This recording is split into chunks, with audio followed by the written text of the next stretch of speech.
أعوذ بالله من الشيطان الرجيم. بسم الله الرحمن الرحيم.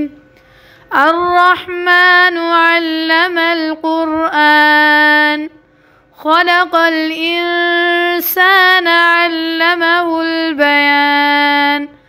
الشمس والقمر بحسبان والنجم والشجر يسجدان. والسماء رفعها ووضع الميزان ألا تطغوا في الميزان وأقيموا الوزن بالقسط ولا تخسروا الميزان. والأرض وضعها للأنام فيها فاكهة والنخل ذات الأكمام والحب ذو العصف والريحان. فبأي آلاء ربكما تكذبان؟ خلق الإنسان من صلصال كالفخار وخلق الجن من مارج من نار. فبأي آلاء ربكما تكذبان؟ رب المشرقين ورب المغربين. فبأي آلاء ربكما تكذبان؟ مرج البحرين يلتقيان بينهما برزخ لا يبغيان. فبأي آلاء ربكما تكذبان؟ يخرج منهما اللؤلؤ والمرجان. فبأي آلاء ربكما تكذبان؟ وله الجوار المنشآت في البحر كالأعلام. فبأي آلاء ربكما تكذبان؟ كل من عليها فان ويبقى وجه ربك ذو الجلال والإكرام. فبأي آلاء ربكما تكذبان؟ يسأله من في السماوات والأرض كل يوم هو في شأن. فبأي آلاء ربكما تكذبان؟ سنفرغ لكم أيها الثقلان. فبأي آلاء ربكما تكذبان؟ يا معشر الجن والإنس إن استطعتم أن تنفذوا من أقطار السماوات والأرض فانفذوا لا تنفذون إلا بسلطان. فبأي آلاء ربكما تكذبان؟ يرسل عليكما شواظ من نار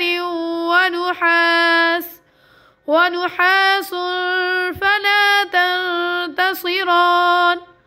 فبأي آلاء ربكما تكذبان؟ فإذا انشقت السماء فكانت وردة كالدهان. فبأي آلاء ربكما تكذبان؟ فيومئذ لا يسأل عن ذنبه إنس ولا جان.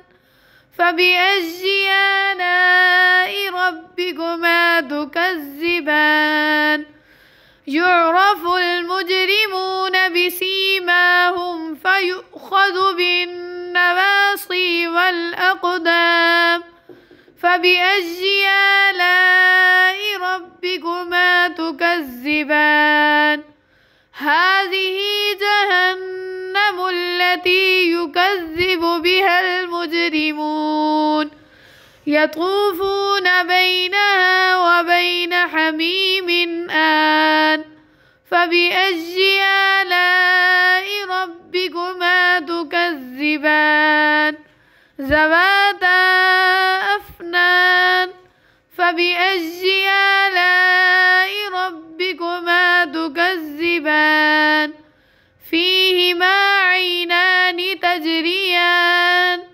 فبأي آلاء ربكما تكذبان فيهما من كل فاكهة زوجان فبأي آلاء ربكما تكذبان متكئين على فرش بطائنها من استبرق وجنى الجنتين دان فبأي آلاء ربكما تكذبان فيهن قاصرات الطرف لم يطمثهن إنس قبلهم ولا جان فبأي آلاء ربكما تكذبان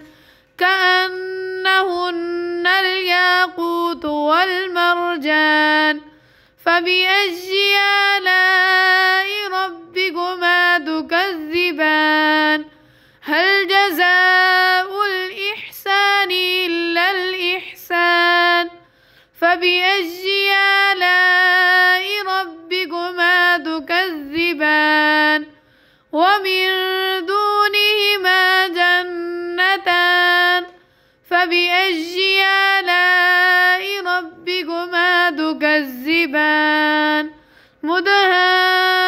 مدهامتان فبأي آلاء ربكما تكذبان فيهما عينان نضاختان فبأي آلاء ربكما تكذبان فيهما فاكهة ونخل ورمان فبأي آلاء ربكما تكذبان فيهن خيرات حسان فبأي آلاء ربكما تكذبان حور مقصورات في الخيام فبأي آلاء ربكما تكذبان لم يطمثهن إنس